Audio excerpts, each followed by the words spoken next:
The agency appears to be overstretched following predictions by the Nigerian Meteorological Agency (NIMET) and the Nigerian Hydrological Services Agency, which both released the Seasonal Climate Prediction (SCP) and the Annual Flood Outlook for 2024.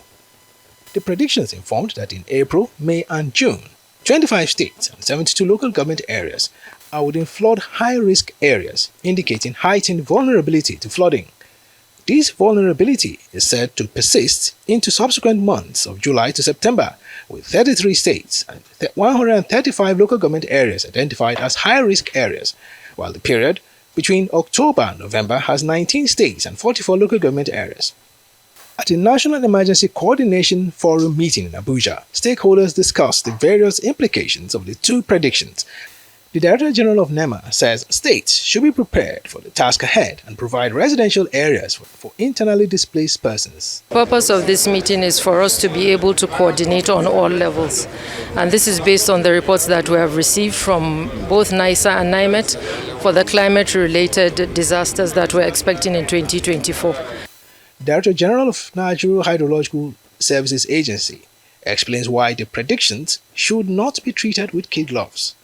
Nema, using their expertise in GIS, has disaggregated the maps we produce with regards to specific locations in the states which have been made available. The collaboration has been quite effective and it has been helping some states to do some preparations. In the FCT, a lot of work is going on about getting prepared to ensure that no life is lost in the FCT. Just as they witnessed it in 2022, no life was lost in the FCT. We have written to states and we're following up with advocacy visits.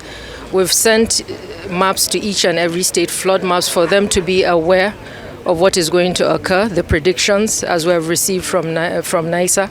And based on these predictions, we've asked them to start preparing their levels of preparedness. One of the major factors that we've pushed out there is the need for us to have evacuation centers, which we are referring to as IDPs. The Director of Safety and Standard at the Naval Headquarters states that the military is discussing with Nema on partnership and emergency rescue operations during flooding. On our own part, the military, we are spread over the whole 36 states of the Federation, the Army, the Air Force and the Navy. We, the Navy, we are mostly on the southern side, also, although we still have presence within the northern axis. The Army controls most of the northern axis and Air Force covers everywhere because they have the total air coverage and they can see everything that's happening. So we all work together as a unit to be able to see how we can coordinate and assist NEMA in handling all kinds of emergencies that require our assistance. When we coordinate for emergencies, it helps us a great deal. It increases efficiency and productivity, not only in NEMA, but all stakeholders. The consensus is that relevant stakeholders should live up to their responsibilities so as to prevent loss of lives and property, which may be due to the predicted climate-related disasters in 2024.